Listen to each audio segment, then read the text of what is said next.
कितना शरारत के लिए आया है, माहे रमजान इबादत के लिए आया है। खेल क्रिकेट न शरारत के लिए आया है, माहे रमजान इबादत। मुझ पे भी चश्मे करम ऐ मेरे आका करना, हक तो मेरा भी है रहमत का तकाजा करना।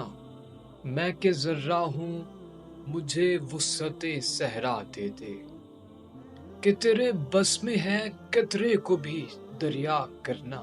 तू किसी को भी उठाता नहीं अपने दर से, कि तेरी शान के शाया नहीं ऐसा करना।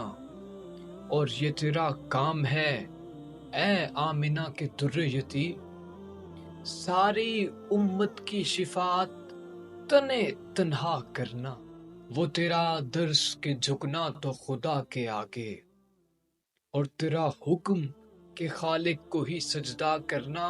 और मुझ पे महशर में नसीर उनकी नजर पड़ ही गई, कहने वाले इसे कहते हैं खुदा का करना। देखती आंखों सुनते कानों और धड़कते दिलों को मोहम्मद अरबाज खान का सलाम पहुंचे। माह रमजान की मुकद्दस सातों का आगाज हो चुका है और हम रब्बे जुल जलाल का बेहद शुक्रगुजार हैं कि उन्होंने इस साल भी अपने इस बाबरकत महीने से हमें नवाजा। क्योंकि पिछले रमजान में जो लोग हमारे साथ हुआ करते थे, आज वो लोग हमारे साथ मौजूद नहीं हैं। वो आलम जिंदगानी से आलम जावेदानी को आसूदा हो चुके हैं। हमने खुद उनकी कब्रें तैयार की, उनकी कब्रें खोदी, उन्हें कब्रों में उतारा, उनकी कब्रों पर मिट्टी भी अपने हाथों से डाली, लेकिन फिर भी हमारी जिंदगी में कोई बदलाव नहीं आया, कोई चेंज नहीं आया।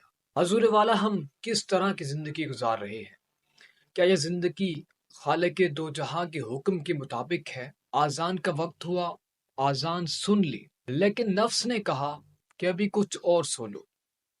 मैंने करवट बदली, कंबल सीधा किया, सो गया।